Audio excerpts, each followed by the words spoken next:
আসসালামু আলাইকুম বন্ধুরা, পপিস রেসিপির পক্ষ থেকে জানাচ্ছি আপনাদের সকলকে আন্তরিক শুভেচ্ছা। আশা করছি আপনারা সকলে ভালো আছেন। আমিও আমার পরিবারের সকলকে নিয়ে অনেক ভালো আছি, আলহামদুলিল্লাহ।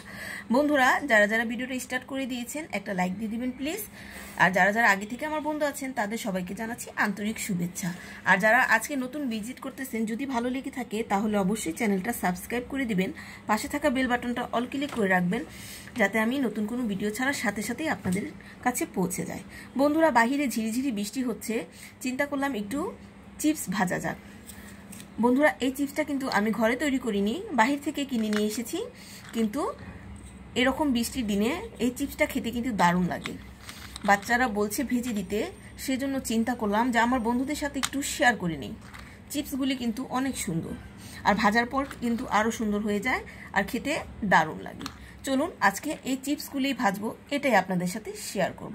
আশা করছি আজকে আমার এই ভিডিওটা আপনাদের কাছে ভালো লাগবে। চলুন তাহলে সাথে থাকুন, আমি কি করছি দেখতে থাকুন। দেখুন বন্ধুরা, কড়াইতে আমি পর্যাপ্ত পরিমাণ তেল দিয়ে দিয়েছি। পিঠাটা ভাজতে কিন্তু একটু তেলের পরিমাণটা বেশি দিতে হবে।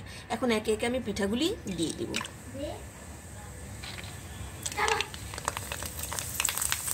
দেখুন বন্ধুরা, তেলের সাথে সাথে কিন্তু পিঠাগুলি উপরের দিকে উঠে আসছে। বেশি কিন্তু সময় লাগে না বন্ধুরা এই পিঠাগুলি ভাজতে। আপনারা সাথেই থাকুন আর দেখতে থাকুন আমি পিঠাগুলি কিভাবে ভাজি।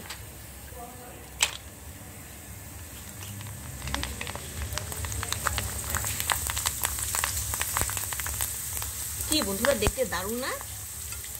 দেখতেও লোভনীয়, খেতেও কিন্তু দারুণ এই পিঠাগুলি। বন্ধুরা, দেওয়ার সাথে সাথেই কিন্তু ভাজা হয়ে যায়, বেশি একটা সময় লাগে না।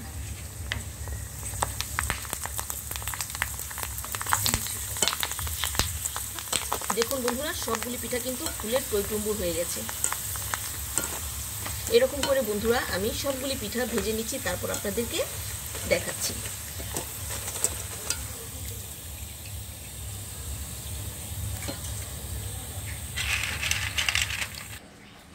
দেখুন বন্ধুরা, ভেজে নিলাম পিঠাগুলি কিন্তু দেখতে অনেক সুন্দর হয়েছে আর ফুলকো ফুলকো হয়েছে। দেখুন, খেতে কিন্তু দারুণ লাগে।